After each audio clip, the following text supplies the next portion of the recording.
Hey, I'm Dustin. And I'm Steve. Welcome back to the Wedding Photo Hangover podcast, the finest phototainment in the world. We are an irreverent look at photography. This podcast, like aspirin, will help you recover from your wedding hangover.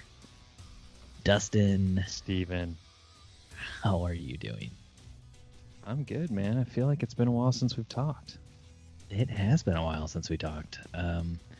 For listeners out there, Dustin and I are recording this the first week of June. This year's gone by so fast. Yeah. It's a crazy year. And this week has been particularly crazy in the U.S. And we're gonna do like our normal show with the normal comedy type stuff that we normally do, but we just wanted to take a break at the beginning just to kind of recognize what it is that the world is going through. It's not just the U.S. They're doing protests all over the world now. I saw people in, I think it was Spain, holding up signs that said "I can't breathe" and stuff. So it's become somewhat of a capstone for the world to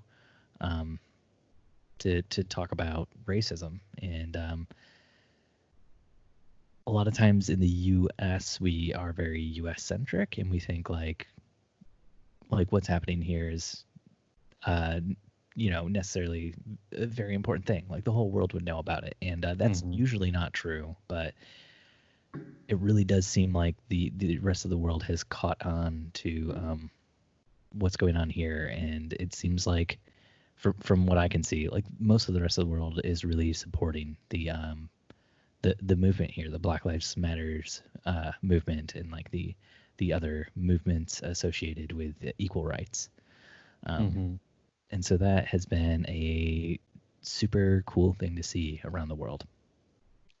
And absolutely, it's something that Dustin and I both believe in. We announced this in the Facebook group, and I'm going to say it here too. We were going to give money this month, the money generated by the podcast, the Patreon, and like our anchor ads and everything that we do. We're going to donate money to the Trevor Project, and since everything has happened this week, we're instead going to donate that money to Black Lives Matters. And we're not like ditching out on the Trevor Project. We're going to donate to them next month. What we make next month in July, because we believe in that. That's a really good nonprofit, good charity too. But it's just it's something that we can do. And right now it's tough, I would say, to think about giving money to any sort of cause when we're both out of work. Essentially. So this is something that we can do because we weren't relying on any sort of money from the podcast to begin with. Like all the money the podcast makes, we typically reinvest into ads and other things for the podcast, buying new mics, buying new equipment. And, we have pretty good mics. We have pretty good equipment. So we thought we could do something a little bit better with our money this month and next month. Absolutely. 100%. And we don't need to run ads, That's not a huge thing. We already have millions of listeners. That's plenty. Don't say that. I said it. Those words left my mouth. When I give all of the money that we make this month and all the money we make next month, people will look at that and be like, "Oh, not really millions of listeners there.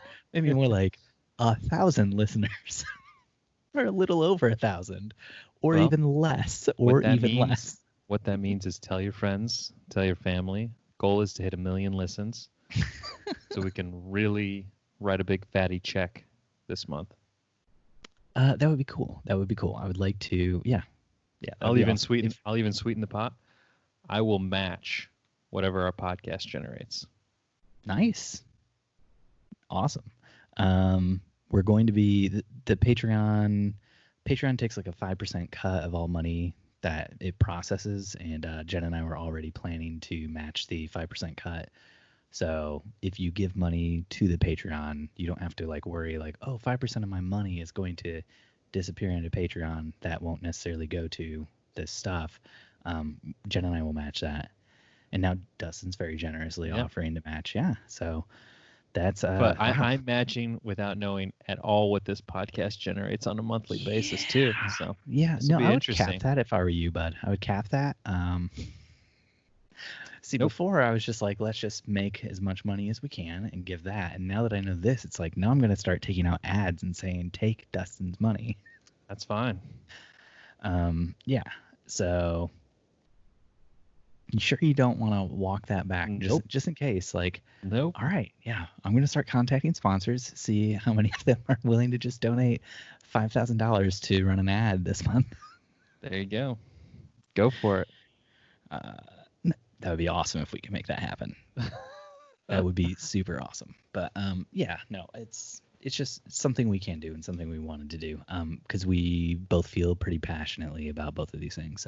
For people who might not be in America, might not know what Black Lives Matters is, it's kind of Black Lives Matter is like kind of the organization at the center of what's going on right now with the peaceful protests, and they're really they're one of like the biggest forces of change and seeking out like racial equality in our country.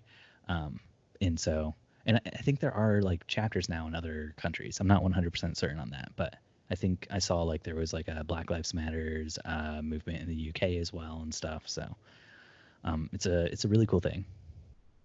Yep. And 100%. the Trevor Project, the other thing we're going to do next month, that's there's a very high suicide rate among kids who identify as LGBTQIA, and Trevor Project tries to help them to not commit suicide. It has like a hotline and stuff. It's a really cool. There's not cause. like an elegant way to say that. Just not commit anti-suicide essentially. Yeah, so it's another organization that we really think is doing cool stuff. So it's another thing that we want to support. Man, yeah, it feels. I never thought with our podcast we would be talking about like giving money to anything. In this, I'm struggling with words. I feel really awkward. You're doing great, my friend. So thanks, bud. So that said, that out of the way. We're going to get to the show. Oh, I should say, other than the Patreon, if you want to listen to old episodes in our back catalog, we make money every time a episode is played and you play through the ad. So don't download a bunch of episodes if you're not actually going to play them and play through the ad.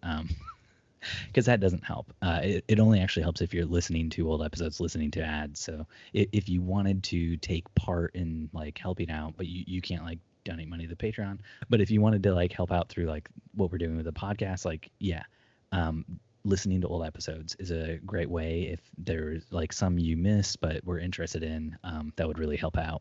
And just don't set up like some sort of server farm where you download a bunch of old episodes, because that could get us booted out of Anchor's ad system. So that could actually hurt more than it could help. Just put it on the PA system at work and let it play from the beginning all week. Yeah. So that's just something that we wanted to do because we both feel pretty passionate about this, and we both want to live in a better world. 100%. Yeah. So, Dustin, what are you drinking tonight? Steven, I'm so glad you asked.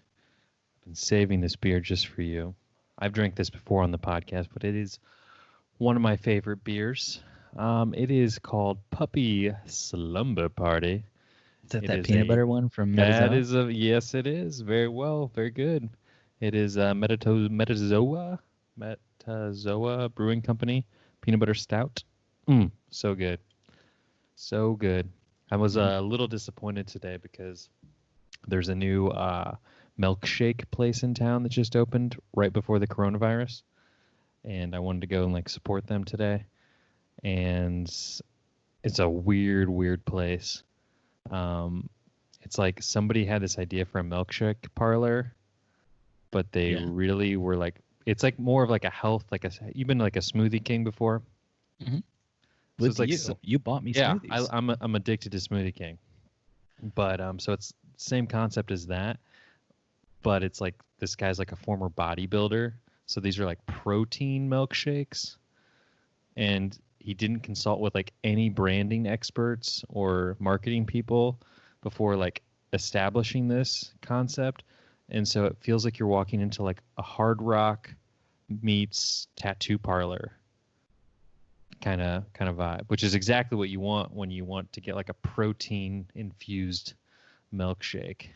So maybe he did talk to marketing people. Maybe this is the vibe they came up with, and maybe you just didn't understand that, because I mean, I said could it's see perfect. that. I could see that vibe if like it was inside of a gym or next to a gym, but it's like Gym in a adjacent? strip. Yeah, but gym adjacent. Sounds like if you had a buddy named Jim, you'd just be like, oh, it's gym adjacent. He's the guy in the cubicle next to him. But yeah, so it's nowhere near a gym, so it's just like a weird strip mall, and yeah, it's just a weird vibe. But it was good. All of their shakes are like under 200 calories. Anyways, it's a long way to get to the fact that I got a peanut butter shake. Very disappointed because it did not taste like peanut butter, and this is making me much, much happier. Oh, I'm so glad, bud. I'm glad you got that happy back on. I thought maybe you were just telling the story because you wanted to be like, and I got a milkshake for Corinne too, and then I drank it all. When I got home, she was like, "Where's my milkshake?" And you were like, "I drank your milkshake. I drank it up." Is that from something? Oh gosh, wow. What is that from? Wow. I mean, no, it feels vaguely familiar. There will be blood. There will be blood. Nope, don't know what that is. Oh my gosh, we're gonna move on. It is a fantastic movie from P.T. Anderson. Wow. There will be blood. Now I gotta look it up. What are you drinking tonight, Steve? It looks like you've got a rocket in a bottle. Yeah, you know what? I'm still on that rocket fuel, from SpaceX launching those two good boys up into outer space. What were their names? Doug Astronaut 1 and 2, Bud, or Bill and Ted got launched into space for excellent adventure. Yeah, I forget their names, but off the top of my head, that's bad. I like space. I don't even know who the astronauts are. That's how great I am at space. Yeah. They had like typical astronaut names. Yeah, no, this is just called Keller Haze from Sun King Brewery. It's a great Indiana beer for a great Indiana man. Just like your Metazoa that you're drinking tonight. Two great Indiana beers for two great Indiana men. Trying to support this great state. Yeah, this is a India Pale Ale. So pretty good beer. I like this one. A little blown away that Sun King made a IPA that was this good. It's not like a very doesn't have like a lot of bite to it, not like a big like grapefruit flavor, not super hoppy. It's kind of like more of a mellow IPA. It's like easy drinking for the summertime, Nice. Yeah, it lives up to that haze in the name, Everyone loves a good haze. So, Dustin, we got some follow-up this week. Some follow-up. We got a lot of follow-up this week. First up, last time that we recorded and put out an episode, we talked about the Copper Stallion Media saga. And Rebecca Elliott just wrote in to let us know that Justin Montney left a 1-star review on the Not of Copper Stallion Media after they wouldn't refund his deposit. Mm-hmm. And CSM threatened to sue him for defamation, which is why he went to the news station in the first place. He didn't just go straight to the news station after not getting his money back. So we totally missed out on that last week. And as a person who puts together the show notes, that's really my failure. Mm-hmm. So, yep. Also, my wife, Jennifer Van Elk, let me know that the Copper Stallion Media thing where they updated a blog post. It wasn't just an updated blog post, as I mistook it to be. So Stephanie Sanju had originally sent us a message about something on Instagram. I asked if she had a link so I could read it too, and she sent me a link to the blog post. What I didn't realize is on their Instagram, they actually said, so the blog post was about one of their employees committing suicide, and they updated it underneath to include that something about like the situation going on with Justin Montney and everything, and kind of made it look like the two were related on the blog post. but like not super related. It was just kind of like a weird thing. Apparently in their Instagram story, they actually said the employee committed suicide as a direct result of what was going on, which I did not realize because I didn't see that because their Instagram was already locked down by the time I was made aware of the story. So that was just that was a really, really shitty, horrible thing. And other than that, I would like to say I thought we made it clear last week that we thought Copper Stallion Media were assholes, complete and total assholes. Apparently, we didn't do a great enough job of that in our conversation. So I just wanted to go ahead here in this next episode and say that we feel that they're deplorable assholes. Dustin was kind of doing like a thing where he was making it seem like it wasn't that big of a deal, kind of like a shtick joke sort of thing. If you listen, this is a comedy podcast. Yep. If you listen at one point in time, he does break and just go, "Oh, they're assholes," and that was him breaking character because it was real bad. Like the way they treated this guy, and we're not cool with that. Apparently, it was so bad people thought we were Copper Stallion. People on Facebook did think we were Copper Stallion Media, so that was apparently very weird. I felt like a little bit like Catch Me If You Can there for a moment, like we were impersonating somebody else and we didn't even know we were doing it. Yeah. So we have more follow-up. This also comes from Rebecca Elliott, and she pointed out that it wasn't great that we both failed to wear masks on recent shoots. And I wanted to say I feel completely and totally awful about that. And I'm super thankful that Rebecca called us out because I've been thinking about that basically from the time that happened until she called me out. I was thinking about it every single day. Like, what the hell was I thinking? Why did I think like, oh, I'll look stupid if I go back to my car to get my mask after like walking out without the mask? And it was just like, it was a really stupid moment for me, just like a real dipshit of a moment. And man, I really, So how many masks are you guys up to? Starting to lose count of how many we own over here. Jen's actually making masks, so it's theoretically, as long as there's fabric, we have an unlimited supply. Theoretically, I've been trying to get my sister to start making masks. 'Cause she's kind of crafty in that regard, but I feel like we have a new order of them arrive because my wife has to wear them, like mandated by the hospital to wear them every day to work, and she likes to switch them out throughout the day because you're like breathing and condensating in that thing all day. And so I tend to prefer hers over the ones I've gotten for me because they're, I don't know, softer, nicer, more breathable. Mm-hmm. And then I end up walking into the store with like a floral print on my face.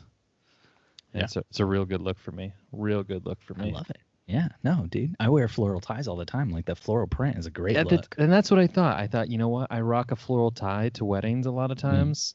Why not a floral mask? I'm not sure it brings out my eyes. But I don't know about you too, but I'm running into situations too when I have the mask on. I like bump into people, completely don't know it's me. And I kind of love it and kind of don't all at the same time. I've thought about, just, my hairline is receding a little bit. Maybe I just shave my head and wear a mask and like, then nobody knows who I am when I'm out in public. And like, that's one way I can just like get real used to being bald, I thought you were going to say like wear a mask on the top of your head and below your head and almost look like a ninja. No, that doesn't sound like fun. That doesn't, no. Gotcha. No. I have seen you can take like a t-shirt and like fold it around your head a certain way and make it into like a ninja mask though. I've seen that. That's pretty cool. Yeah, my wife went to Costco and forgot her mask because she had my car. And they kicked her out. They said, nope, none in here with masks on. No, and instead she took my hat and cut a hole in it and turned my hat, like one of my like beanie hats, into a mask. And I was like, really, Corinne? Like, sacrifice my hat? And then she found out when she got in there, they're like, Costco gives out, at least ours, gives out free masks at the door if you like forgot one. Oh, that's great. That's great. Good on Costco. Yeah. I like that. We have one more thing to follow up here, Dustin. Follow it up, Steve. This one's not about how we screwed up. So that's a relief. Actually, I'm joking. we actually prefer when we screw up if people let us know. That's good. We like that. Much like Aldrich And trust me, did the other we week when screw he up a lot. yeah when Aldrich wrote in to let me know how big of a screw up I was with the whole 180-degree shutter thing. I Oh tried to man. tell you that, but No, you didn't. You just sat there with your mouth closed and let me well, dig a it's hole. like Sally Psycho wrote in. She just wanted to let us know. Earlier, she had shared something about Canon creating a software so that you could use their cameras as webcams, but it was PC only. They now have a Mac version, which is awesome. So now you can use your Canon cameras, the newer ones. I was looking over the list. It looks like it has to be something that has autofocus while you're shooting video, because if it didn't have autofocus while you're shooting video, it kind of wouldn't work. so that's just their X series, right? That's the 1DX. 5D Mark IV, the 1DX, like the 80D, like a lot of like the Rebel and like right above Rebel grade stuff. The stuff that's really made for like vloggers. A lot of that stuff has autofocus when you're shooting video. The 6D Mark II, the 7D Mark II. 60 Mark 1, or I guess that's just 60. It's not Mark anything. That might have it as well. I'm not 100% certain. Mark Never didn't get used the invited to 60s, that so. party when they were drawing that camera out. Yeah, so my 5D Mark IIIs and my 5D Mark II and my 7D are all worthless when it comes to this, but Wow. we already knew So, that. Time Yeah, to but if you switch got to one of those new Sony. mirrorless ones, those are great. Why would I switch to Sony? Canon's rolling out some mirrorless cameras this summer, right? With dual card slots. We'll see. I'm set. We'll see that Corona. That Corona might have just, might be a couple more years now. So, Dustin, let's get into our topics this week. Sounds good, Steven. So, Dustin, first thing up, Tony Bezzetta writes in. He wanted to share a story. It was in our Facebook group, but it is about a woman who canceled an appointment. Have you seen this one? I have not seen any of this because I didn't know what all we were talking about in here tonight. Okay. So because you said, don't worry about our show notes. So a woman named Jacqueline Rivera shared a story. She says, apparently people being outraged by the death of innocent people is political and isn't good for business. And so she had one of her clients, and I'm not 100% certain what she does because her Facebook was like protected and stuff, but it sounds like she's a makeup artist, possibly tanning sort of thing, like spray tans as well. And she had a client write in and cancel all 3 appointments for her and her girls for the next week and just asked if she could confirm. And she said, yeah, let me know if you need to reschedule. I know y'all were excited to get in. Jacqueline says this. And this lady just says, no, we won't be doing that. I believe you have become too political online. I don't mind our political differences because I agreed that Trump wasn't treating the immigrants right, but I believe you have gone too far with supporting riots. And then she says a bunch of inflammatory things about Black Lives Matters and just other stuff that isn't great. And I wanted to highlight this because Jacqueline Rivera is just super, super nice the whole time. And like after this lady says she's canceling because of Jacqueline supporting Black Lives Matters, Jacqueline just writes back and says, I can't say that I apologize that my morals have made you uncomfortable. Perhaps you'll have better luck finding someone else to service you. I'm afraid I won't be refunding your deposit. Your contract states that it's non-refundable. Have a great night. And so like they kind of go back and forth, and this lady gets more and more angry, and the whole time Jacqueline just remains incredibly professional, Super but professional. she never backs down the whole time. And she stands up for what she believes in. And I thought it was really cool. We'll include a link in the show notes if anybody wants to like read through the whole thing. We're not going to do it here just because a lot of what this lady says is just mean and rude and gross, and especially this line. This isn't over. I will take you to court just to prove a point because I know you're broke as dirt. You need my money. And I promise you, when I'm done with you, you won't be able to stock shelves at the grocery store for minimum wage, or you will be stocking shelves at a grocery store for minimum wage. Okay, I guess if we're gonna get into it a little more. Well, no, it's just like, and oh my God. But Jacqueline's response to that, I'm sorry, blank. It's getting awfully late, and I'm just not understanding. I want to make sure we're on the same page before we part ways. Would you mind elaborating on your last message? What's wrong with people who work at grocery stores? I thought you said they were heroes that kept this city open. I don't think you'd say something so belittling about hardworking people. And it's just great. Like, she just kind of is like throwing stuff back in her that this lady said earlier, and just, but like in a professional and like kind way that's just kind of saying like, look, I know you're full of shit, and kind of just pointing out to this lady that without ever saying to this lady you're racist, she's saying you're being racist, basically. So it's really great. It's a great interaction, and tap into the group. And wait, I don't think I need to share the group post. I'll just share a post straight to her Facebook post because it's public. So yeah, anybody can go. I also go love that people were sharing in the comments links to her like Venmo and Cash accounts, Cash App, so that they could like give to her in case she does have to like fight this person in court. Yeah, or just because apparently she's broke, as this racist lady pointed out when she was saying she's going to take her to court to prove a point because she's broke as dirt.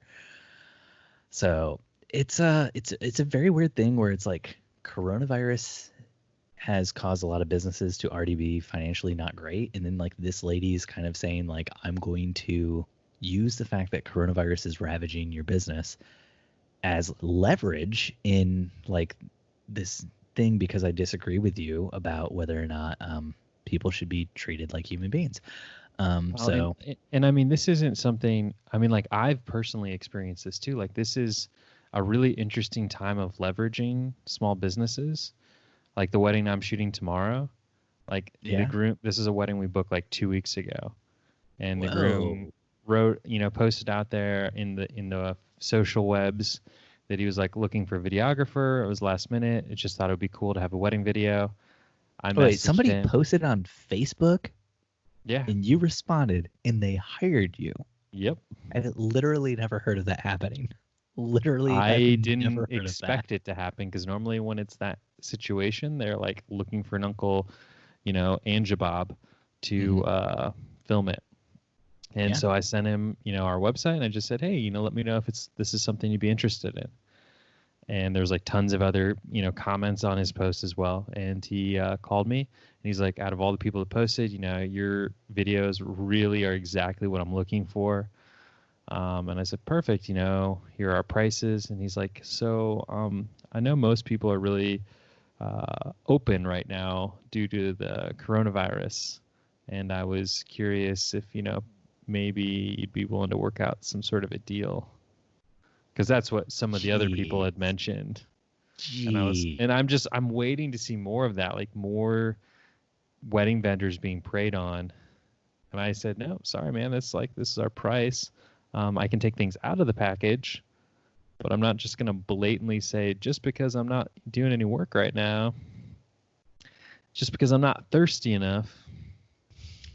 Wow. And he still went with you after you stood up for yourself. I'm proud of you, buddy. That's right. That's the moral of the story. Oh, man, I would have rolled over so hard. I would have been like, what do you need? I'll give you so many breaks, baby. Scratch my belly. Scratch my belly. I mean, that is the dream, right? Wait, that's this weekend. Isn't this weekend Father's Day weekend too? I think isn't it next weekend? Oh, I don't know, man. I don't keep up with that kind of stuff. What, I look like a dad to you? It's not till the 21st, man. Oh, wow. That's a long ways off. Yeah. I thought it was always like the first week in June. My younger sister, her birthday is around the beginning of June, and a lot of times her birthday would fall on the same day as Father's Day. So I just always assumed it was like first, second week of June, first, second Sunday. Nope. You're way off. I think Father's Day dictated by the moon? Is that? No, they take a poll. They take a poll with wedding photographers to see which weekend most of them have weddings, and then that's typically Father's Day. Jen did say to me, she booked a shoot. She booked me going out on a shoot, an engagement shoot on Father's Day, and she was like, "Oh, she booked it. I think because the couple's like in town that day for Father's Day because they're from out of town, and so like that's why they wanted to do the shoot that day." And she was like, "Oh my gosh, I totally forgot it was Father's Day. Do you want to like rebook it or whatever?" And I was like, "Nah, let's get that money. Let's get that cheddar. Let's chase that money down, Yeah, but to circle back, what the woman said to this person is just deplorable and sickening. And she's stronger than me. Like, I wouldn't have blurred her name out when I reposted this. But yeah, no. But that's why I could a lot never of people be saying, in the "Hey, service you need industry." to-" Yeah, Because like you get these people that just think they're better than you and that they're, high and mighty. And yeah, it's just, ugh. I see a lot of people calling for people to call out people who are doing terrible things like this, revolving around what's going on right now. Just basically saying, like, if you see somebody being like blatantly racist, or even just like not blatantly racist, but like maybe like passive aggressively racist or whatever. Anti-supportive. Yeah, to call them out, post it up, and that is not something I could say, go ahead and do that, everybody. But it's also something I don't think I'd ever say, like, don't do that. Like, I don't know what I would do in that same situation, but like, I think if we're going to see societal change, like, we do have to call people out. We do have to talk about like what's going on Here locally. The protests happened Friday night, and it got a little out of hand, and things were thrown, windows were smashed, like it happened, like similar to like what has happened in other cities. And I knew a photographer who jumped on Facebook and said, like, I can't believe this protest is like so stupid, something like that. Mm-hmm. I don't know the exact words, I don't remember. But what he meant to say was just like, the destruction, the violence. He had several friends whose offices, the windows were shattered, and, things like that. But he didn't articulate those words. So he woke up to a tirade in the morning of people who were screenshotting his business page, posting it on Facebook, and calling him a racist, saying, you should never hire this guy. And it was like overnight he was just being destroyed. So it's just like, you really have to watch and be smart about what you're posting, and not just because people are hurt right now. People are trying to think of the best word to use. They're, engaged in this movement. And when they see people who don't understand it, it can really, set people off. And you have to be mindful of that when you're just, haphazardly throwing thoughts out to the public, essentially. It's like people don't realize, like, posting on Facebook right now is like standing in the park with a megaphone, shouting your thoughts and emotions. Hey, that's basically what our whole Q&A is making fun of people posting on Facebook, because that's basically what they're doing. Exactly. Yeah. During a protest, or around a protest in Chicago, the Central Camera was burned down, and the owner of Central Camera, when he was asked about it, he said he's not mad at all about it. He said, this is what insurance is for. We're going to rebuild it, and we're going to make it even better than it was before. And the only thing he said he was mad about was what happened to George Floyd. And I was just super impressed. George Floyd's brother, yeah, today, I think, or yesterday, was, trying to make a call to end violence in the protesting. That it wasn't like honoring his brother's memory. Mm-hmm.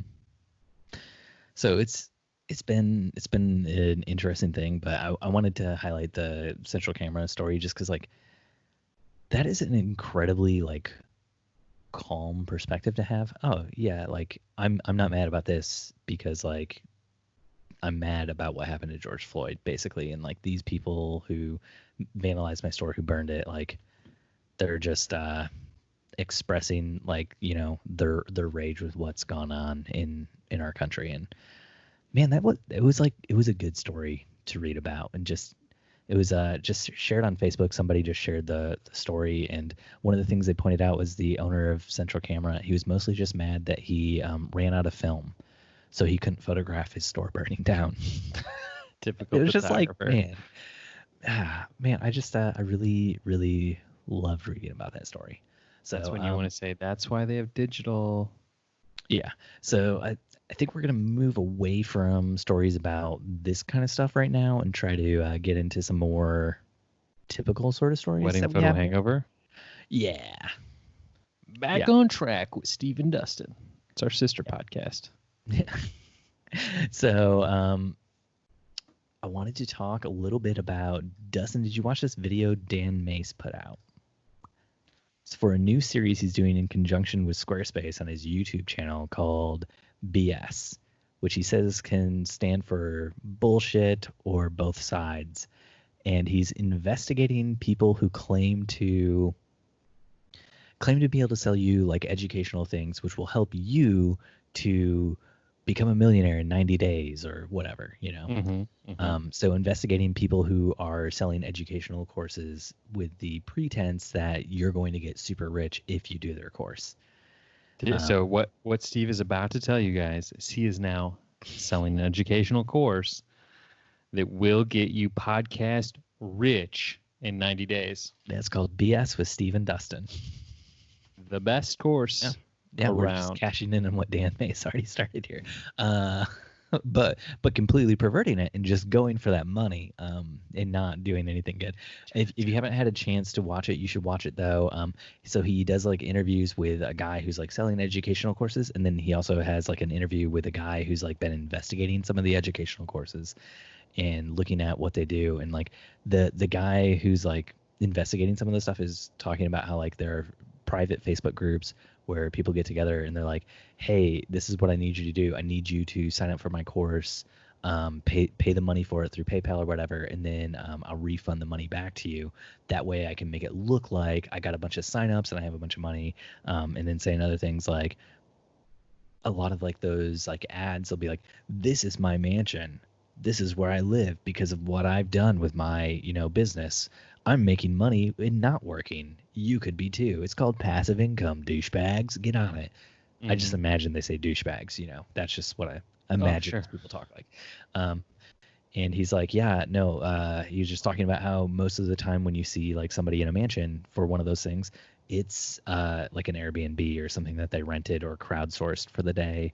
When you see them like with a Lamborghini or something else, like, and they're like, these are my cars. It's like, those are all cars that they rented for just that day, and then they return them at the end because they know they'll make so much money off of their educational courses that they can afford to spend money on renting the car for one day because it makes them look impressive. So, well, yeah, you want to be like, interesting. Here's my Toyota Prius about my course on passive income, millions and millions of dollars, but I'm still a humble guy with humble cars.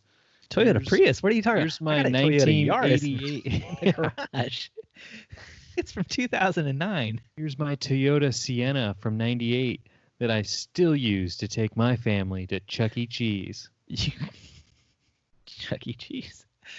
Chuck E. Cheese is selling pizza through DoorDash under another name? Really?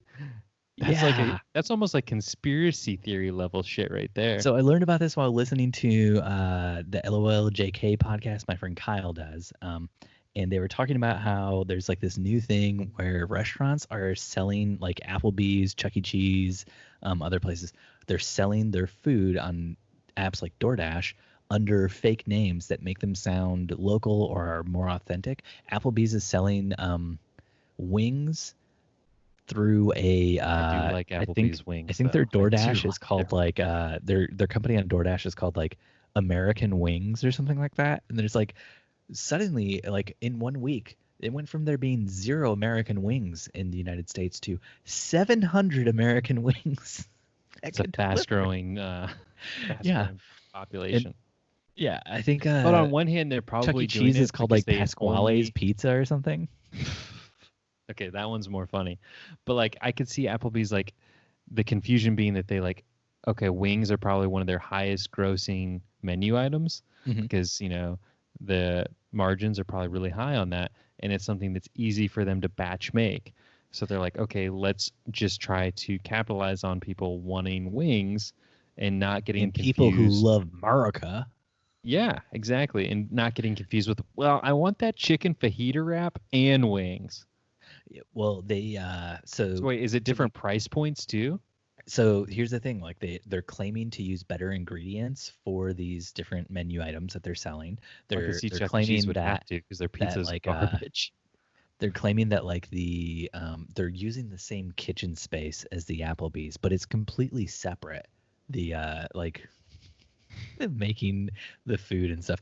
I'll include a link to my friend Kyle's podcast LLJK to this specific episode where they talk about it, but it was just blowing It was my like mind. Taco Bell doing like a high class burrito. Well, there was like a I don't know about Taco Bell, but there was my friend Kyle on the show was talking about there's a pizza joint called like Steve Aoki Pizza, and it was like an EDM themed pizzeria or something. And when he looked it up, there were like 3 other places. They all had the same address listed, and all of their photos of their pizza looked exactly the same, but only one was Steve Aoki. Nice. And so it's apparently not just like and it was all like some food truck or something was like the address, but Well, there like a is pizza this food truck. thing. There is this thing happening, kind of similar but different to what you're talking about, called cloud kitchening, Mm-hmm. where essentially it's one restaurant, but it's multiple like brands under the same restaurant, using DoorDash and Uber Eats and all of that to deliver. But they might have an Italian brand. They might have all of these different brands with small menus, but it's Mm-hmm. still one restaurant. Yeah, That's and getting very popular in like big cities. sounds cool. And I told, when I heard that, the guy who was telling me about that, I said, here in Indiana, that's called Cheesecake Factory. I think it's called Cheesecake Factory most other places too. I saw one in LA when I was there last. It's just like a restaurant that just has everything. It's like here's your menu. It's literally the size of a dictionary. Oh, you wanted Mexican? We have that. Oh, more in the mood for spaghetti? Got that too. Meatloaf? Sure. Wings? Of course. Oh, we also have cheesecake. But not just one type of cheesecake. Literally half of our dictionary size menu is dedicated to the cheesecake, which I'm okay with. So I want to know, are you buying this shift cam from ProGrip? No. Okay, cool. So it looks pretty cool. Dustin, you want to tell us about the shift cam thing? So Steve found this awesome, I don't know if you'd call it an iPhone case. It's not really an iPhone case. It's a almost like a pistol grip slash lens mount accessory for your iPhone. I think it's at least only for iPhones. Just kind of turning your iPhone and harnessing the awesome camera capabilities that are in these newer iPhone X's, I don't even know what we're on now, iPhone 32s. And just doing some cool things just with like vlogging and Instagramming and Twitter chatting, snapping, TikToking. Are you on the talk yet? Are you TikToking? I've got an account. I haven't ticked or talked anything though, I don't think. Probably shouldn't use that phrase. We're not ticking or talking each other. I'm going to TikTok you real hard, buddy. Don't worry about it. But no, I've yet to sign up for an account. It's a place I've yet to go. You can't get TikToked by me if you're not on TikTok. I'm still on Snapchat though. Find me on Snapchat. I get on about once every 2 months. Yeah. Normally I just see what filters are going on with my daughter. Mm-hmm. But yeah, no, it looks cool. It turns your camera into like a DSLR. Well, it's not just that. So like it adds like the pistol grip, and then you put like lenses on and stuff. What you're not mentioning though is there's a Qi charger in it, so it actually charges your phone while it's connected as well. So that way you can shoot more without your phone dying on you. And it has a 90-degree rotation. So so Jen and I have been using iPhones for more stuff, just like shooting wise.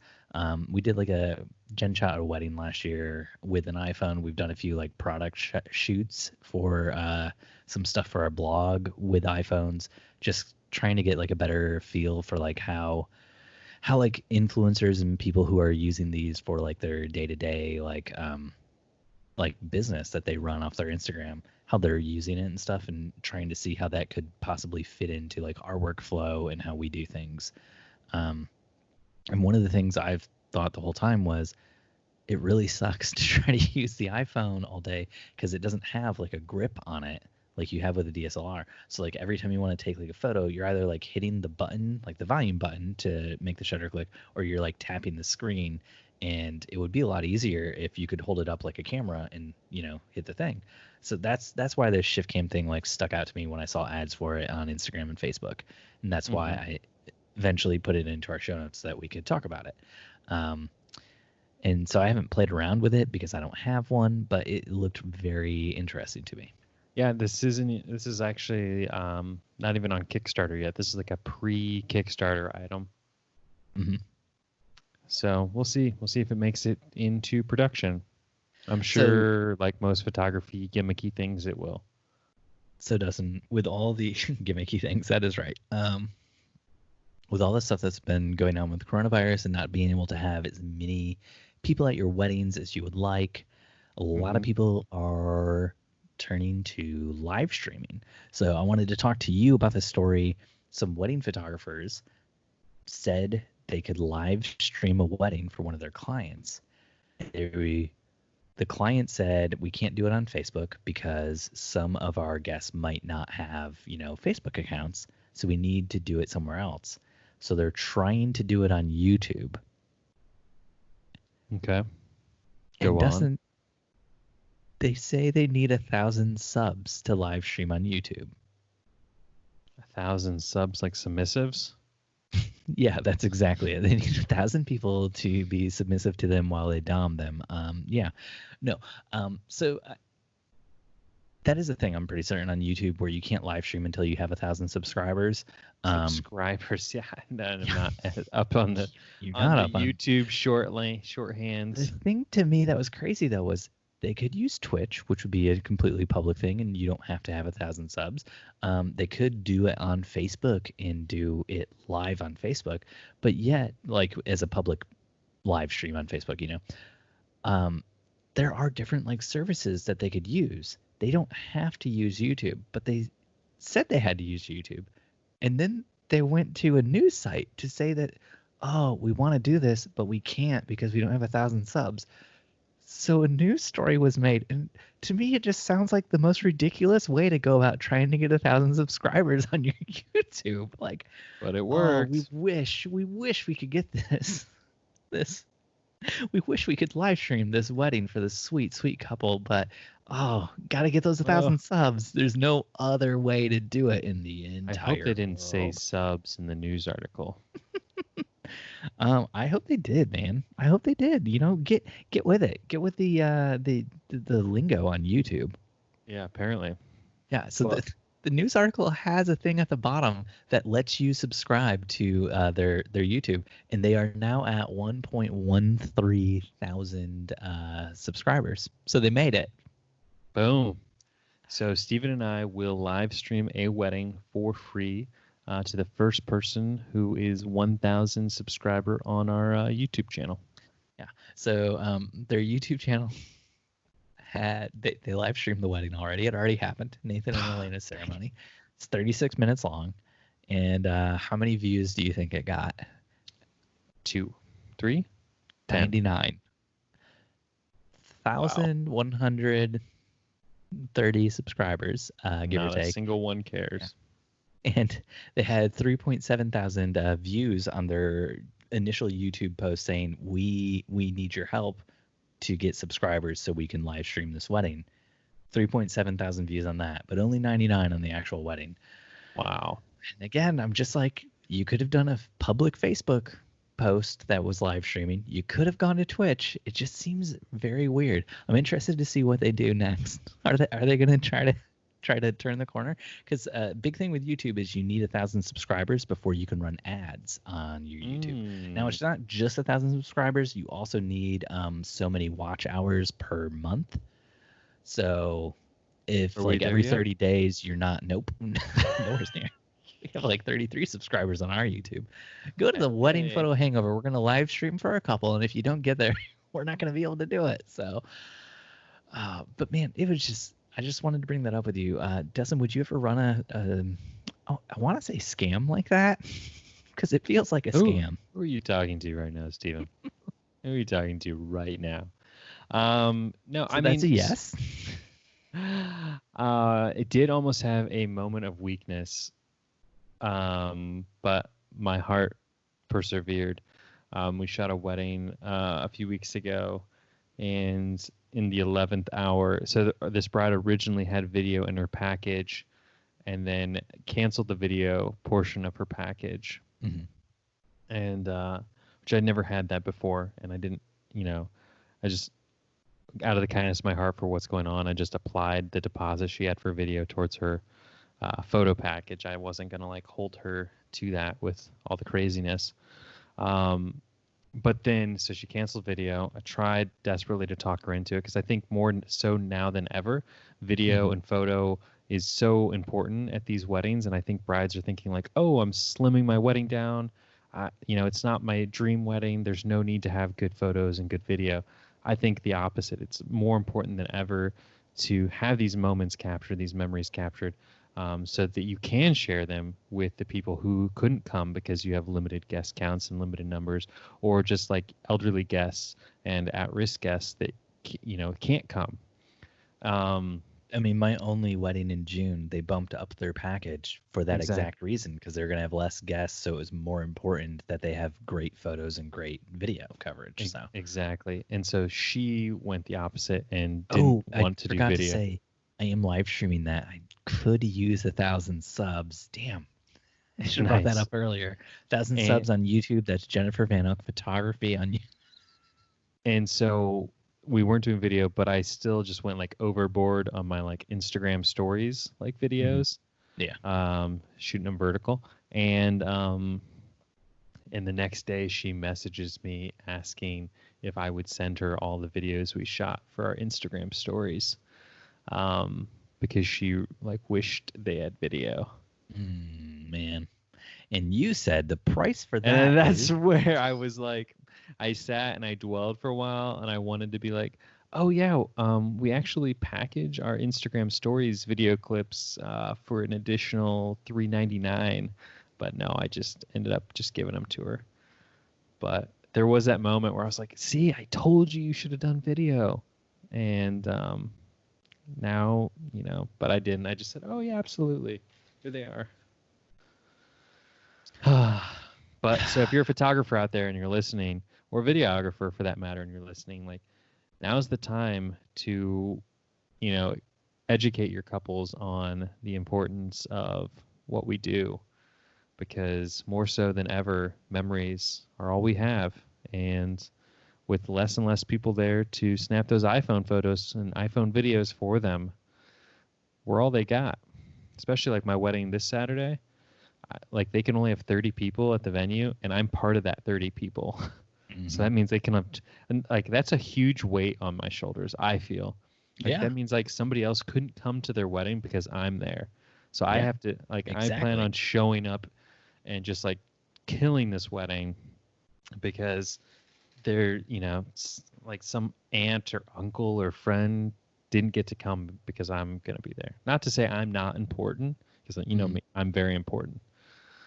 Probably more important, like their parents. I think one of them should have been, removed from the list, or groomsmen, or bride. Yeah, definitely. Get those parents right out. What do they know? That's old love. They don't know anything about this new love, New love. We're in a new love kind of world. But yeah, so it's kind of very stress inducing. I have no idea what to expect Saturday. Okay, Dustin, we had a few more topics. I derailed. We are running really long. So that's what she said. Let's just I'm just gonna read these out. Just give me like your initial reaction. Okay. All right. Nikon no longer primarily a camera company. True. That's it. Just true. I like it. Are they making you respirators? Moved away from Nikon, right? You're on they making Sony, respirators now? And I want to switch camera business. companies. So the first camera company that switches and starts making respirators. Oh, I think it was like cameras used to be like 60-70% of their business, and now it's only like 30% of their business. What are they doing now? other imaging stuff. I'm pretty certain. They're probably like Contacts. Sony and Canon. They're like, we do printers and scanners, and Like we're making an AI-driven image sorting software. yeah. Wedding photographer was asked to change the color of a bride's mother-in-law's dress in post. Okay. Do you have one guess what color the dress was? White.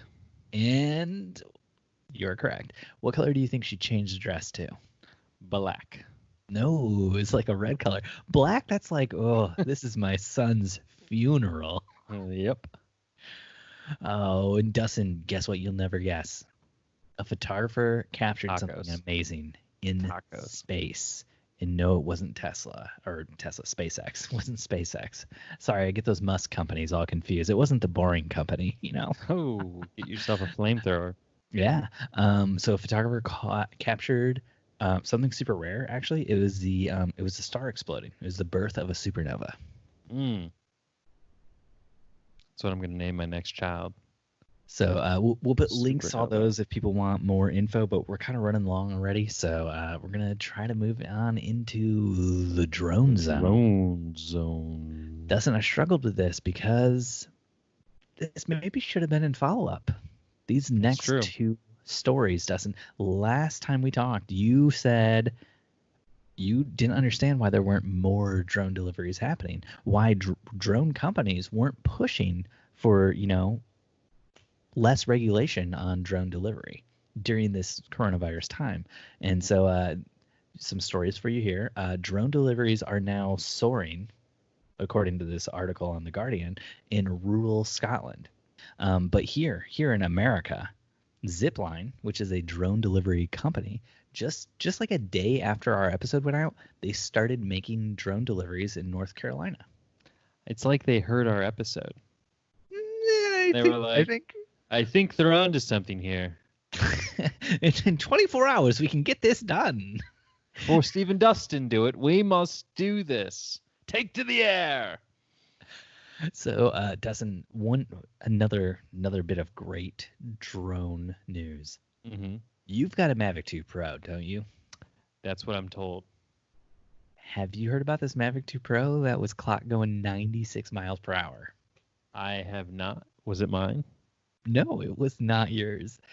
So a guy posted to Reddit, and he was like, "Hey, here's my Mavic 2 Pro," and I'm gonna say maybe not fully Mavic 2 Pro. Like it might have was been a little modified bit a little bit. Yeah, like it looked like maybe like he had ripped the propellers and arms for the propellers off the Mavic 2 Pro, taken the Mavic 2 Pro body and camera, and just put that onto another drone that flies faster. But he was able to capture Mavic 2 Pro footage, that high quality footage, at 96 miles per hour. And Dustin, if you look, there's an Imgur link to the footage. Have you seen this footage? Did you take a second to watch this yet? I'm watching it right now. Jesus. Yes. Isn't that crazy? And there will be links to all this in the show notes. And much like last time, if you're like on YouTube or Facebook's like video thing when we post this, you might have to like click through to our website to find all these links because they like limit the amount of characters you can have and stuff. But yeah, when we post links to stories, it takes up a lot of characters. So Dustin, how do you feel about that? You want to throw your Mavic 2 on some little skiffy thing? When this quarantine happened, one of the like little pet projects of mine that I was thinking about doing was building a first person like point of view drone. But I was going to do like a mini drone, but this is pretty cool. It's essentially the body of a Mavic, like Steve said, and then he just like zip ties it onto the propellers and engine of something way more powerful. Pretty cool. Dustin, let's move on to Q&A. Should we fly out of the drone zone, Steve? We should fly right out. We're soaring out of the drone zone. Landing. Hey there, Steve.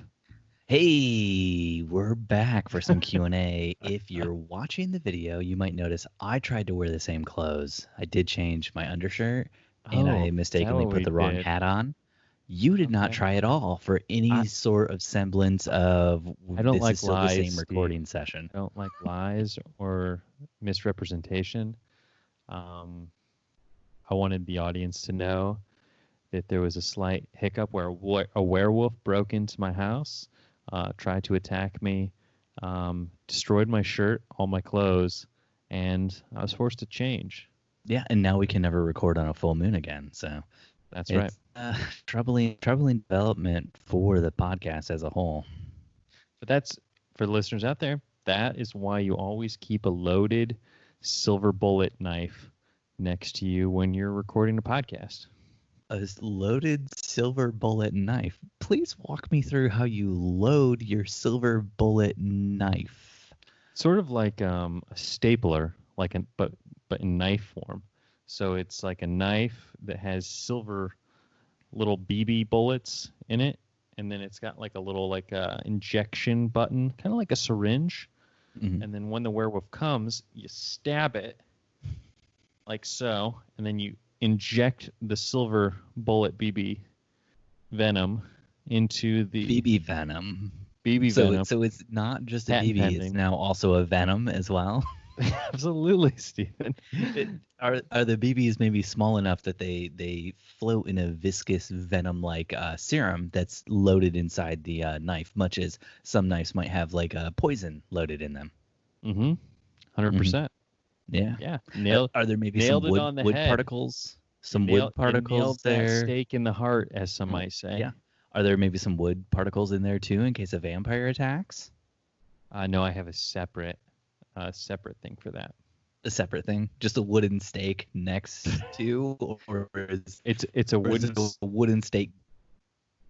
It's a wooden stake that I keep inside 2 loaves of garlic bread that I keep wrapped in aluminum foil, just in case an alien attack comes. I need to wrap the aluminum foil around the old noggin to keep them out of my head. Tell me, how does the 2 loaves of garlic bread help when a vampire comes to attack? Now you don't just have a steak at the ready. Now you have 2 loaves of garlic bread wrapped in aluminum foil, and you got to tear that apart to get to the steak. Or you just grabbing the whole package and just ham-fistedly jamming it and hoping you got the right side, hoping it's not going in on the it's the sharp side on that both you sides. Traditionally hold. It's sharp on both sides. Sharp on both sides. Yep. So this isn't really a tool you could put a lot of power into, because if you did that, you would be stabbing yourself. No, it's a picture like that French bread. You know what I mean? Like the Texas toast kind of like deal. It's the entire loaf of garlic bread. Where you cut it down the middle, open it up. You got the garlic, the Parmesan, the little. And obviously, it's been out for a few days, so it's super hard. So it's less like a steak, and it sounds like it's more like a pick, like a pickaxe. So you take vampires the loaf, down there, Minecraft style. You club the vamp in the head, then you grab it like this, and you push it through his chest. Could you show me how you grab it again? Steve, it's a one grab movement. I can't show me how you grab it again. Just the second grab. Could you put your hands up, and maybe this time show me what it would look like if maybe the vampire started pushing it more towards your mouth, which is where you were holding it, and just like what that would look like. Sounds just like, quick. Steven, all this talk of garlic bread is maybe making you hungry. Hungry, horny, who knows? But let's move on to our first question. Our first question comes from Ulysses Del Toro from our very own Facebook group, though not in our very own Facebook group. He texted me this question, which really makes me think I need to start, maybe saying, like, I'm not going to hand out my phone number to every single person. Maybe I need to start blocking people. Like, if people just feel like they can come to me with their photography questions all the time, like Ulysses. Ulysses, this is a community for everyone, not just Steve. Yeah. You know what, Ulysses, maybe other people wanted to know this question. Maybe not just me. And now it's on the podcast for everyone. Yep. So Ulysses asked, "Hey, what's the drama on Shoot and Share?" Welcome to the So drama zone. for listeners, we recorded the first part of this episode 2 nights ago before the werewolf named Comcast destroyed Dustin's internet for the night, and what we might call like a rolling wear blackout, wolf, sort of deal. And so now we're recording 2 nights later to try to give you guys a complete full Experience. episode. And in that time, a lot of stuff has changed. There's been some We're new drama, people. some news. We're new people, Yeah. really. So Dustin, how much do you know about the drama on Shoot and Share? Well, considering I'm the one that brought it to your attention, You thanks did not. thanks to someone bringing it to our attention, it was I just whatever it was I told you, just that they had posted or that they were silencing people that were posting about Black Lives Matters related things within comments, and they were being deleted and or muted. Mm-hmm. Deleted And- or muted. Yeah. And then they made an apology sort of comment that only sparked further turmoil within the group. And then good old Davy J came on to really put the icing on the cake with an apology tour video. Yeah. Which really wasn't an apology video. It was just more of an explanation video. In his own words, humanizing himself by doing a video. And yeah, it was really a really interesting turn of events. I've always wondered what could crumble a company in less than 48 hours. And now we know. Now we know what that looks like. Now we know what it looks like, how you crumble. So Steven and I hours. have unfortunately or fortunately decided we are no longer going to be accepting our sponsorship deal with Shoot and Share and Pass. It's really big of us to not accept the photography deal that was never offered. It's been a silent sponsorship. I want to get out in front of this and just say, like, we are really the bigger people here. Oh yeah. So Dustin, do you want to know so What really happened? We kind of jumped into it. No, you got most of it right. So what I texted back to Ulysses was that the admin started removing people who were calling people out for being racist, basically. And I don't know if this is true because I didn't read through everything, but supposedly several black photographers were removed after saying Black Lives Matter or saying that they felt like, you know, they wanted to take a stand for equality or something like that. And supposedly those comments were deleted and other people commented about it. And then since then, those comments have been deleted. So it's all been kind of weird. I was going to bed last night because you texted me to see if we could record, and I was like, no. And then I saw this, and then like Jen and I got wrapped up like on the page reading stuff, and like literally we would be reading stuff, and like Jen would be like, oh, check this thing out, and I'd go on and be like, it's not there, and she'd be like, oh, sorry, I went away from it. Let me just press the back button, and it'd be like, oh, it's not there anymore. So like they were like actively deleting things as they were going up because, you know, they realized on some level they screwed up and they needed to try to manage their the way they were viewed. The perception. They their were perception. managing their reality. Yeah. Or what they thought was their reality. Yes, and the thing that I don't think they realized while they were doing it was literally everything they were doing was making it worse, and it was making people more upset. So yeah, so it was bad. But then like you said, David J, the founder, he put out a video to address what was going on, and basically he said that while they don't support racism, they also don't support fighting and name calling. So anyone causing trouble was out of the group. And that's what was going on. So he just wanted to humanize it by letting everyone know that if you were racist or if you were, you know, standing up for the fact that you think everybody deserves equal rights. Same thing to pass. Yeah. To Both sorry, people pass are in the the shooting chair. same game. Yeah. And so then I'm gonna pronounce this one wrong, but Tomaya Colvin. She's the photographer who runs the Cookout Photo Conference. She wrote a post and just basically addressing the things David J had said in his video. The last time I checked, that was not there anymore, but I'm not 100% like certain. The way Facebook's algorithm works, it might have just been, since I had already read it, it was gone, and I don't really remember what it said, but she was basically calling David J out for his stance, basically, but by like saying we're gonna just keep people from fighting. What they're really doing is like punishing people the same way, whether they were racist or defending others from racist activity.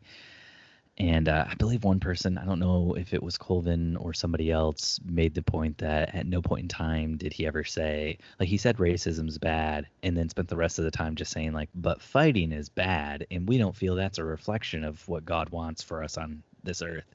And it was just like, but at no point in time did he say, like, but this is a huge problem. We don't want racist comments in the group anymore, or you shouldn't say racist things, or Black Lives Matters, or anything that he could have said to be like, we're getting rid of all the people fighting, but also we want everyone to know where we stand on the issue. And so it kind of came off as a lot of people I saw were calling it like an all lives matter sort of video, where he was making in their mind the statement that all lives matter. Like, we shouldn't be fighting about whether or not Black Lives Matters, because all lives matters. That's what people were saying. And I would say I kind of agree with that. Like, the video seemed very wishy-washy. Last time I looked, I couldn't find the video either that David J had recorded. But like I said, that could be an algorithm thing.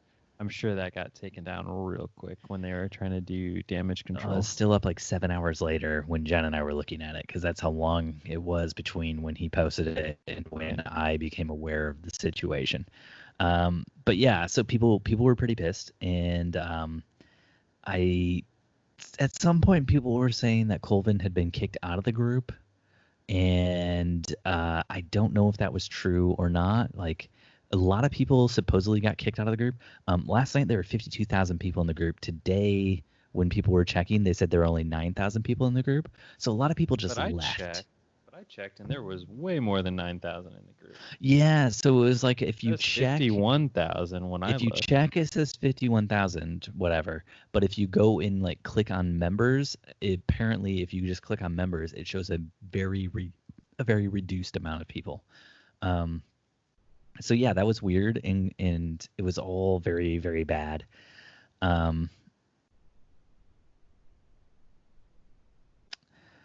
So yeah, man, people were really pissed, and I was pissed too. I'm still pissed. Like, I just think it was like, I don't think it was the right thing to say, and it kind of came off like we're trying to be PC about this, and we don't want to make people mad who are racist, kind of. And it's like, oh, maybe just don't cater to them. Just be like, all racists are gonna get, like, if you're making racist remarks, we're gonna kick you off. But like, further more than that, like, people were also getting mad because when they looked into it even further, I saw people, they had pointed out a Facebook page, and it was that they claimed David J. liked. I'm not friends with David J., so I couldn't check into this, but apparently the Facebook page he liked was called, like, I support some police officer, and it was the police officer who apparently shot Michael Brown. So that's bad. And then they also looked into it, and they saw that he had liked the Oath Keepers page, which is like a far-right anti-government group. But it's mostly, he's also, it's less about like being anti-government and more about like, we should all be able to have as many guns as possible, and that made people mad, which I understand, because like, there's no reason for people to hoard guns. So that's kind of like all that happened. And then House of Flynn and other companies that support the shoot and share contest, or had like deals where like you could get like a badge of courage for fire and ice or whatever.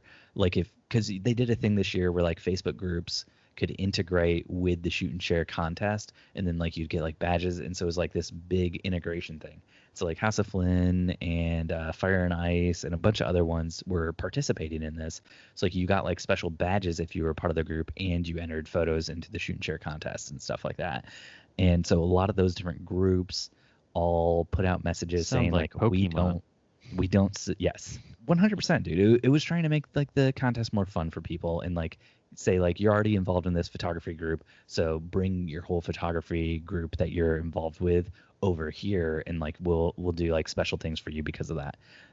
It was a cool idea for their group, but you know, as a result, like most of those like Facebook groups, and a lot of them aren't just Facebook groups. They're like House of Flynn. They sell bags and straps, I think, or something like that for photographers, and like so other groups that are centered around another just people who had like given stuff to the shoot and share contest that they could give away to winners and stuff are all saying we want to pull our support, and a lot of photographers are now saying they want to pull their support too. A lot of people are leaving. So shoot and share is done in conjunction with Pass and Vivi because David J owns all three of those companies, or founded all three of those companies. He doesn't own them anymore. Show It, right? No. So he used to be connected to Show It, and the person who now runs Show It and him had a falling out.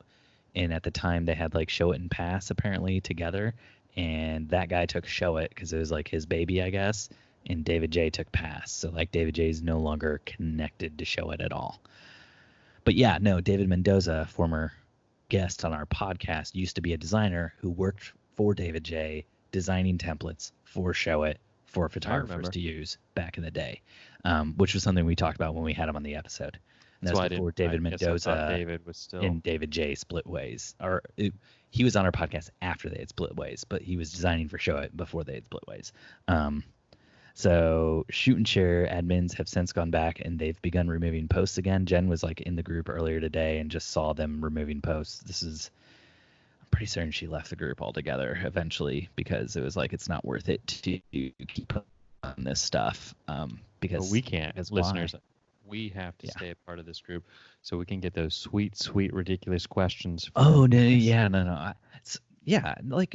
Full transparency. Many of the Facebook questions that we had maybe like a year ago came from the shoot and share group. Like a lot of very dumb questions are asked there. Deep in the shoot and share group. I'm actually surprised. Jen and I are friends with somebody who is employed by Shoot and Share and Pass, and who is an admin on the Shoot and Share group, and who knows I do this podcast. And not only that, but like I'm second shooting for her. She's second shot for us multiple times. At no point in time did she boot me from the group. I assume she's never listened to the podcast to know that I was pulling some questions from that group that I thought were funny. I don't pull as many anymore just because I found more groups where more ridiculous questions are asked on Facebook that are more interesting to me. But yeah, that's so that was all weird. Also, in light of everything that was happening last night, so Andrew Barlow was briefly the CEO of Pass and Vivi, and also Agreed, which is like the contract company that's associated with Pass and Vivi that I think David J might be the head of or something, or founder of or whatever. And Andrew Barlow was let go in September, or he quit. It's kind of unclear to me what happened, but he left the company in September, and apparently the reason he left is because there were sexual harassment allegations, and apparently that's one of the things people are still very upset about is the way they had handled that situation, because they had never been clear with the community about what happened, what was going on. Because he was kind of their like spokesperson in a way. Yes. So like there's just like a lot of stuff that it sounds like has been building for a while, and there was a lot of resentment towards the company based on these things that people had been talking about, and then it kind of all came to a head with this most recent thing. Also explains why Andrew's never responded to my emails. I didn't realize he wasn't with Pass anymore. You emailed him about like coming on the show or something, or yeah. So like that is so that's like a lot. If you I don't know, like you want to get micro with it, or are we not getting micro with it? Like, what do you mean get micro with it? Well, so Shoot and Share is a national or global Facebook page, but there's also a lot of, you Oh, know, yeah. Okay, we can get micro with it. there's also a lot of. Are you pointing out to what happened with me in the Shoot and Share Indianapolis Well, group? Is that where we're going with this? so Shoot and Share obviously is a national community, and then there's chapters, if you will, within local cities or regional areas. We don't have one here in Fort Wayne, even though some people have tried to start them, but they're really worthless without some sort of funding or support from Pass or Show It or whatever. It used to be Show It would fund these groups, and then when they kind of split, there was really no funding involved, to my knowledge. Never been in charge of one, so I can't say for certain. But there is one in Indianapolis, Mm-hmm. right, Steve? Yeah, and people I know were calling to kind of remove their group because a lot of these groups in certain cities are very active. I mean, I know. Okay. Look, what Dustin's referring to is yesterday at 9:30 in the morning, I got into the Shoot and Share Indianapolis group, and Aldrich Mintz, who we should be thanking right now, he signed up to join the Patreon at the $5 tier. Thank you so much, Aldrich. There goes and he signed $5 of my money, Aldrich. Thank he you. signed up for that, yeah. After we talked about how we're going to be giving all the money we make this month to the Black Lives Matters, their fundraising thing through Act Blue, I think it is. Is their donate page on their website? That's how we're going to do it. Maybe I shouldn't get in. Let's wind that back. I'm not going to get into the specifics of it.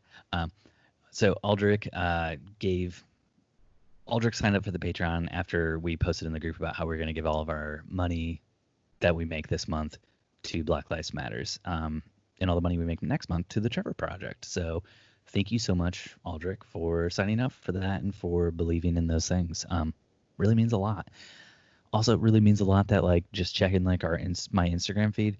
Almost every single person I follow on Instagram who's in this group, I saw a like Blackout Tuesday like photo from. Like people were posting their stories in support of the Black Lives Matters movements, and I just felt super proud. But yeah, we can get back to the Shoot and Share Indianapolis thing. So at 9:30 in the morning, I just posted because Aldrich had said in where he lives, they had done a mutiny in the Shoot and Share group, their local Shoot and Share group, and they had changed the name and kicked out people who didn't want to be there anymore. Because a lot of these groups are really good groups. The Shoot and Share Indie group is a group where like we go to look for second shooters a lot, and people go there to look for advice. And it's kind of died out the last few years because the people running it don't really invest any time into it anymore. The person who used to run it before these people took over would like get people together for meetups and do all this like stuff to try to build a community. And like that person left Indie, passed it on to these new people, and they've never invested that kind of time in it. So I just posted, and I was like, any chance we can get a name change for this group and also get David J kicked out because he's listed as one of the admins of the group. And yeah, that was met with this message that just said, thanks for sharing your concerns and comments. If you don't wish to be a part of Shoot and Share, I think the best path forward would be to start a separate group. If you'd like to link it here and invite people, you're more than welcome. Which just comes off as kind of it's kind of in the same vein as David J's kind of non-committal video that he put out, where it's like, I don't want to say racism's really bad and tell these racist people to get out, so I'm going to tell everyone just don't fight. And yeah, that's kind of what it was. That was disappointing. I'm not going to name the people who run the group.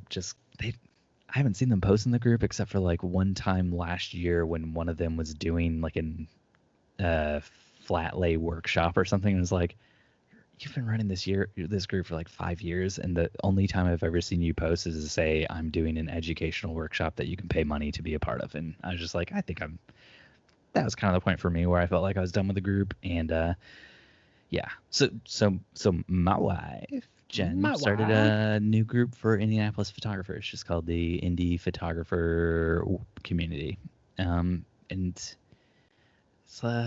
close to like 100 people have signed up for the group now who were part of the Shoot and Share group. The Shoot and Share group in Indy only had like 400 some people to begin with, So, So you didn't like my idea and just start a national wedding photography group, which we already have, but then have like local chapters. So we the have an the international wedding indie photography group called the indie Wedding wedding Hangover already. the indie wedding hangover. If you want to start taking the Wedding Hangover group and turning it into local groups, that's fine by me. You run point on that, bud. So Boom. that's kind of Louis to take Novak, you heard that. that's kind of to take the whole thing that happened from kind of the macro level down to the micro level. So yeah, so I love Dustin, it. yeah. So how do you feel about Shoot and Share now and Pass and Vivi? I'm hoping Also, it Jen goes and I on use sale. Pass and Vivi. What do you use And Vivi for? I always wonder who uses that. it's It's like Animoto, but Yeah, not we as used to good. use Animoto. So yeah, so we're getting rid of Vivi because we don't really need it. Like Animoto exists, so no, Vivi was kind of like Animoto, except it just felt more. It felt more like personable. I feel like, and less like here's your business slideshow. So, Huh. and our clients seemed to like it a lot, so that was cool too.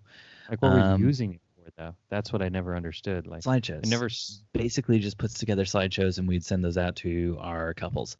Usually through, we didn't do it like in like public Instagram stuff. It was like, here's a slideshow of your wedding, and we'll have your gallery to you later today, sort of thing. And then they could share that with their friends and their personal Facebook page and stuff. Interesting. Yeah, we probably weren't using it the way they intended for people to use it, but like we don't want little slideshows of our photos. Like we could do video if we wanted videos up. So Right. I don't know. Maybe we'll do slideshows more in the future. Like some of them got good response, some just got normal response. It's like anything with social media. So not Like I everything's a always winner. want to do those little teaser things like that for my couples, but I feel like my couples are literally like foaming at the mouth to get their photos, and I'm so busy and like ready to get on to the next thing that like adding one more cog in the machine of getting from start to finish. Well, here's like my idea for like our future couples. We're gonna do like a big reveal. Like we want to like tease the photos out of them, and we don't want to use Vivi anymore because obviously we're getting rid of that. So what we're gonna do is we're gonna print the photos out for them, and then we're gonna print over it with like these scratch off things like they do for the lotto. So if they want to see their picture, they got to get a quarter out and really scratch I away. love the direction of this new Van Elko. So that way they have like kind of a slow reveal, and like they even get to like, they get to like start scratching, and they're like, am I scratching on the face side or the feet side? I don't know what's gonna show first.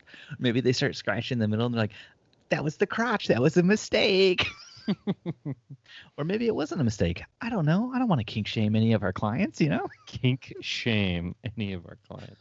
Yeah, Dustin, come on, buddy. Then they get done with the first one and they're like, this wasn't our cake. And you're like, oh, sorry, that's tomorrow's meeting. Wow, this is awkward. Wow, yeah. But I love it. I love the scratch off idea, Steve. I think there's some merit there. Just keep us posted on how that goes for you. Especially let us know how you find a vendor who can take printed photos and put that, aluminum cellophane material over them. I mean, I'm working with the lottery company here in Indiana. Oh. So yeah. Perfect. Yeah. I'm sure they're on it their was way either out of business them anyway. or McDonald's Monopoly. So, I was like, who do I want to go with? And in the end, after watching McMillions, I just can't trust McDonald's Monopoly anymore. So, well, and you also, in our show notes, you had some brainstorming sessions with other ideas you had come up with too. One that I did like, that I'd like to shout out, that I thought was genius. You were going to make one of those custom puzzles with one of your bride's photos, and they were going to show up to your house for the big reveal. But you're going to be like, but before you see your photos, you got to put this puzzle together real quick. Well, what I like to do is I have the puzzle put together. I show it to them, and I'm like, isn't this beautiful? Boom! And I just drop it on the ground, scattered into a million pieces, and say, if you want to see it again, better get started.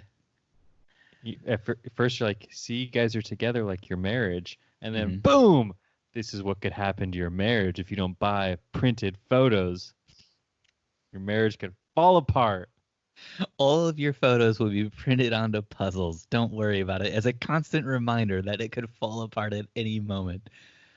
And 'Cause your yes, new if you brand is reread your contract, puzzleographer. you will see in your puzzle contract that you are not allowed to glue the puzzle together once it's completed.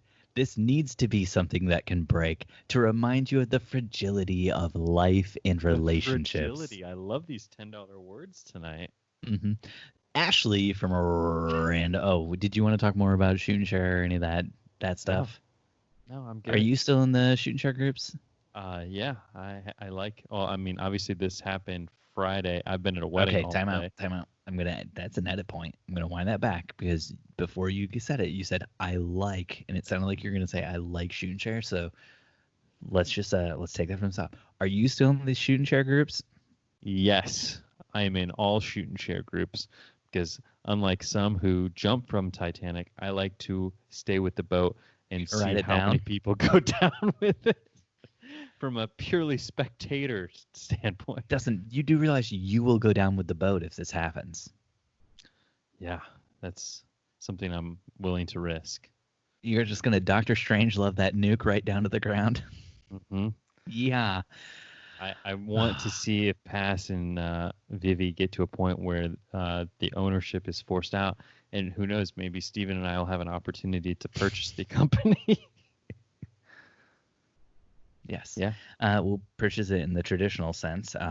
Money is of no import to these people who make companies and sell things to multiple people. What they're really looking for is something irreplaceable, something unique, something that if you gave away, you would always wish you could have back, which is why Dustin and I are willing to give our memory of our children's first laughs so we can get Pass and Vivi out from under these creepy racist people.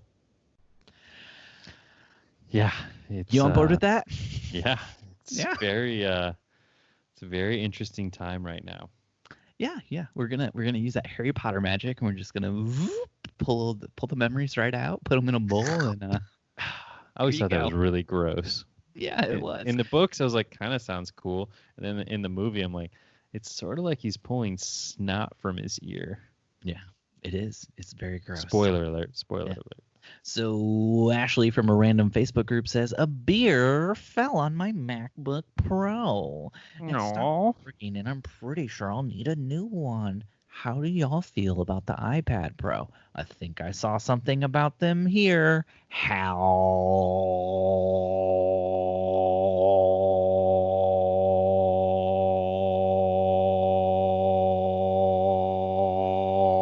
How? Sorry, it glitched for a second there. Yeah, you froze. What were you saying? I was saying that getting hungry. But I have an iPad Pro, and for a short, brief respite, I had a MacBook Pro. And I love them both. Both had great use factors. But I don't think I would go all in on the MacBook Pro for my editing needs. Why would you say that? I don't know. I just feel like I need the app. Say it like you're explaining this to Steve Jobs' ghost. Dear Steve Jobs Ghost, I don't know if you know this, but the latest innovation in iPad was a stand to turn and a keyboard to literally turn the iPad Pro the opposite of what your dream and your vision was. I don't laugh out of spite of you and your memory and your direction of the company. I laugh out of the pure insanity that that single thing really excited people. Mm-hmm. It's like, oh, finally, my iPad is now a laptop. It's sort of like the invention when the of... iPad has a more powerful single-threaded processor than your laptop, a lot of people would be very happy to have their iPad be their laptop. So, Now, if only you could get all of the apps and all of the functionality that I need to run my business on my Lightroom's iPad. there, buddy. I use more than Lightroom, Steven. What do you need more than Lightroom? Lightroom's got it all, baby. I use Fundy for my albums. I use Blogstomp for my blogging, and that's about it. I'm gonna fix that for you right now. One, Fundy probably has an iOS app, so they probably already fixed that for you. And if they don't, switch to a better company, because everybody should have apps that work on their mobile technologies now. Two, this one's more important. Ditch Blogstomp. Nobody reads blogs. You got an Instagram, baby. No, Gram it Steve, up. I refuse to give up on my blog.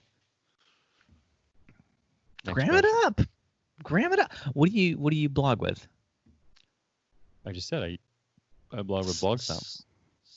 You do not blog with Blogstomp.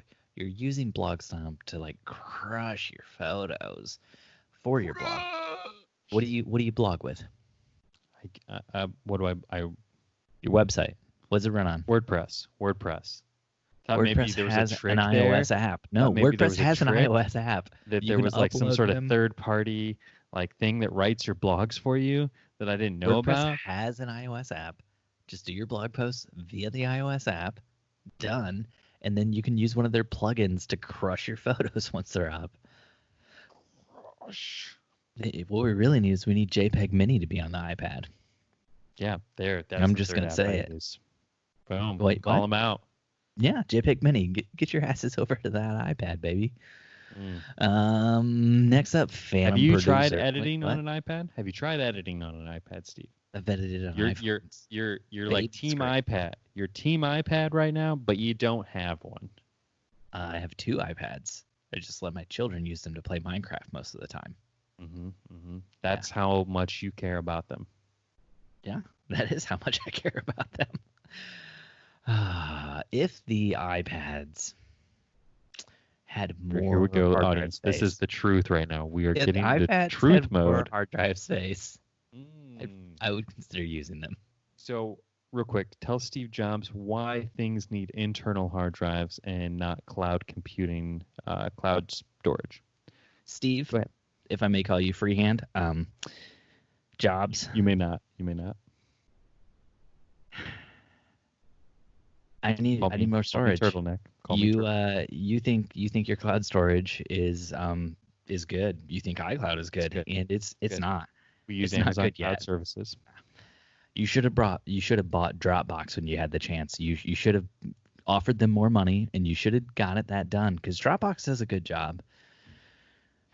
But I don't want to use Dropbox to get my photos to my iOS device to edit in Lightroom. Have you ever tried to use Dropbox to import a large amount of photos into your photo library on your iPad or your iPhone, Steve, freehand? It's difficult. And it's time consuming. There's not like a batch download.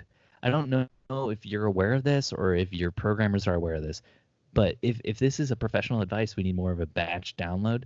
I know I could use the Files app or whatever, but it feels like there's like 20 steps involved right now for me to do this on my iPad that don't need to be there. Insert card into computer via dongle device. Steve, don't know if you know this, but this is me, Stevie Jobs, Freehand. and Dr. Freehand to you. Cameras, do your cameras not have Wi-Fi and Bluetooth? Are you not shooting directly to your Apple device that I gave you? I'm sorry. Why are you still I'm using gonna change everything. media? I'm going to shoot Why with are an you iPhone. Why am I shooting with Yeah. a Canon camera? You got me. I literally gave All I you need is the iPad tools. and iPhone. Yeah. Literally gave you the tools, and you're forsaking me. You are I'm sorry. forsaking I'm sorry. me and my creation. It's like I'm you sorry. asked for a camera, I gave you a camera. You asked for a computer, I gave you a computer. You asked for a camera and a computer, I gave you a motherfucking camera and computer all in one, Stephen. You know what? You got want me 4K? there. Gave you 4K. I'm not. You got me there. I didn't even have You got me 4K there. when I was alive, and I still reached into the ether. I pulled it out. I threw it into that Retina display, and I said, "Let there be 4K." I mean, And you could said, got 4K "I on a need PC time lapse, earlier Steve. with an I need external time monitor. lapse." I threw time lapse in there. You know what?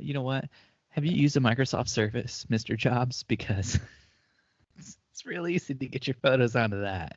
Real easy. Yeah. Yeah. That's all they have up here in heaven.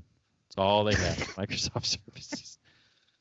Apparently, we didn't pay enough for that contract. That's all I got to say.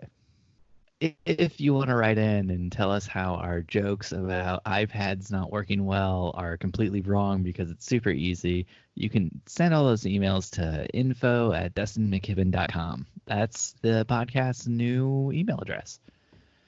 If that's not your email, maybe it's Dustin@dustinmckibben.com. You have a catch-all set up for that, right, bud? I don't have any emails. Yep. Oh, all my emails you can DM Dustin on Instagram. He's Dustin_McKibben. All of my emails are info@redwoodlane.canada, I believe. It's the one I use. Yeah, that's the one. .canada. That'll get it there.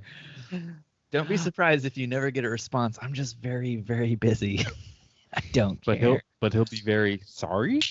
Oh gosh. Phantom producer. We want about fake emails, but our listeners are smarter than that, and they'll just jump in our Facebook group and light us up. Okay, Phantom producer Louis Novak from our very own Facebook group asks, "Is it rude to ask a DJ if they can refrain from using colored lights during the first dance while I'm doing video?" Is it rude? Control your own destiny, Louis Novak. It is not rude to ask anyone at a wedding to do anything. I do it all the time. Louis, it is super rude. It's the rudest thing I've ever heard, dude. You want to be a rude dude? Is that the kind of mood you want to set? Rude dude mood? Rude dude mood. It's very simple, Lou. You go up to the DJ and then you said, Mr. DJ, I am so sorry. I'm so sorry. This couple tonight, they went with sort of a unique package for my video setup. They went with the non-alien look. So what that means is I can't have you spill any of that green, any of that blue, or, wait, let me look. Yeah, no fire alien. So none of that red light onto them. I got just a thing for you, Mr. Novak. It's me. It's me, your favorite DJ. Please continue with that. I'm gonna put on the yellow lights. I'm gonna give them a nice warm glow, just like you like it. Angelic. Yeah, and afterwards, you and me, we're gonna run over to that table. We're gonna steal all them picnic baskets. I know. You call them you call those picnic basket. I call them picnic baskets. You call them wedding cakes. I know how it is, but we're gonna get that food. Hey, Lulu. That went in a really weird direction there at the end, Steve. I don't know what you're talking about. I can't believe Yogi Bear came in to talk to us. That did not sound anything now. Like Yogi Bear. Sounded like somebody from like The Sopranos that maybe was like kind of choking on like a hoagie. So just like Yogi Bear, I wish people could see this. It's just he ran in. He looks exactly like the animations in the cartoons. Amazing. Yeah. Man, I'm crying over here. It was transformative. It was so fast. But yeah, that's what you do, Louis. Don't ever hesitate. You can do the same thing with venue coordinators. If you don't like the way a reception hall looks lighting-wise, don't hesitate to ask them to turn up or turn down any lighting whatsoever. I mean, your job at the end of the day is to make those wedding photos look good or video, and you have to do whatever it takes to do that. And not all the other wedding vendors have that same goal in mind. And it might not be because of malice. It just might be because they don't know any better, and that's why you're there. Your job is to make that look better. Mm-hmm. Yeah. Yeah. And if the DJ is like, yo, Louis Novak, I'm here spitting my tunes, and you want to come in here and tell me how to run my lighting? I don't think so. I'm going to run green. I'm going to run blue. I'm going to RGB this dance floor. And so, Louis, if that's the case, then that's when you need a second shooter to go up to Mr. DJ and just hold your reflector over his lights and just say, I'm trying to bounce some of that sweet RGB light away from the dance floor. Yep. That was amazing. I didn't know there was that Yogi had made it all the way to your house. He's fast. He's so a fast guy. That wasn't even my Yogi impression. That was like my New Jersey impression. It sounded like maybe that Russian bear that's in the Masha and the Bear cartoons. Like maybe you tripped into that one. That one doesn't even talk, but I imagine he has a Russian accent like that. I know what Masha and the Bear is. You have a young girl. How do you not know what Masha and the Bear is? Now that you say it, I feel like I've heard Charlie talk about it, but it's not something I've seen. Thanks for listening to another episode of the Wedding Photo Hangover podcast. If you love the show, please leave us a 5-star review on Apple Podcasts. If you want to connect, we're at Wedding Photo Hangover on Instagram. Dustin is at Dustin_McGibbon. And I'm at Stephen Van Alk. We have an awesome Facebook group that you should join. Just search for Wedding Hangover on Facebook. Oh yeah. You just gotta edge that in without the racism. Yeah. Thanks. Oh, thanks for edging that in, Dustin. If you want to get edged by Dustin more, head on over to the Patreon by going to patreon.com/WPH or go to StephenDustinSaveTheWorld.com. You know, that's a great URL that redirects there too. That's where you get pegged. Yep. Yeah. He's gonna peg you and edge you. Thanks for listening, and we'll see you next time your head is pounding, your limbs feel like dead weight, and your entire being aches for the sweet embrace of death. That's right. Next week after you shoot another wedding. Hopefully. That was... Or if you're like me, you shoot 2 in one weekend, and you feel like you're going to die. And one of those you, booked, we probably got into this in the first half of the show, but you booked one of those weddings, 2 weeks ago, so... Yeah, via and Facebook. The videographer that was at today's wedding was booked 2 weeks ago. Mm-hmm. So he was really nice. I really liked him. I think a lot of people are like, we can't have as many people at the wedding, so it's more important, and that's nice. Man, I can't remember. I feel like this is all ground we already tread over last time. So Dustin, what's it good? What's it good? What you doing? Speaking of hangovers, now that I'm an old man like you, and I'm shooting weddings, I'm realizing my body is not what it once was when I shot weddings in my 20s. Both my weddings yesterday and today had something called liquid IV. Have you heard of this? Do you know anything about this? Yes. Does this work? It looked like magic. The groom today told me... Talk about it. How's it like magic? The groom told me today it's drinking it, which I don't know what it was because I didn't actually physically... That's what he said. Well, he said taking it. I don't know. I've not looked it up, but he said it's the equivalent of 3 glasses of water. Okay. Or 3 servings of water. I was apparently no, dude, I was off. I thought you were talking about the literal IVs that people will hire a registered nurse to come and put saline solution into their bloodstream to hydrate them after a heavy night of drinking, which is not super.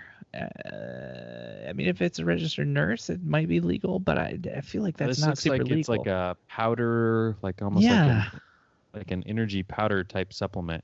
And you pour it into your drink, and it's supposed to ultra hydrate you. And how wedding parties are treating it as a way to help prevent hangover the next day. And I didn't know if this is something Bullshit. I struggle. Bullshit. They're not treating it as a way to prevent hangover the next day. That's what they're telling you. What they're really trying to say is we're hungover from last night. We're trying to find our feet again. Yeah. And that's why I was wondering, as somebody that struggles to drink enough water on a wedding day, because I'm just constantly on the go. I don't know. This kind of intrigues me. I wanted to put it out there to you or listeners, see if anyone else has tried something like this or this. I gotta say, my gut reaction to this is no way this works. That's my gut reaction. Or possibly works about as well as Gatorade. Which I love a Gatorade when I'm hungover. So, I love a Gatorade when I'm not hungover. It's sugar water. It's great. I love it. But yeah, it just doesn't seem like something that's gonna work. Seems like snake oil. That would be my. I do love a good snake oil. Put it in my coffee every morning. All right, we should wrap this up. We got to record some like Steven a 3-hour Dustin episode. Yeah. Good night, everyone. Good night.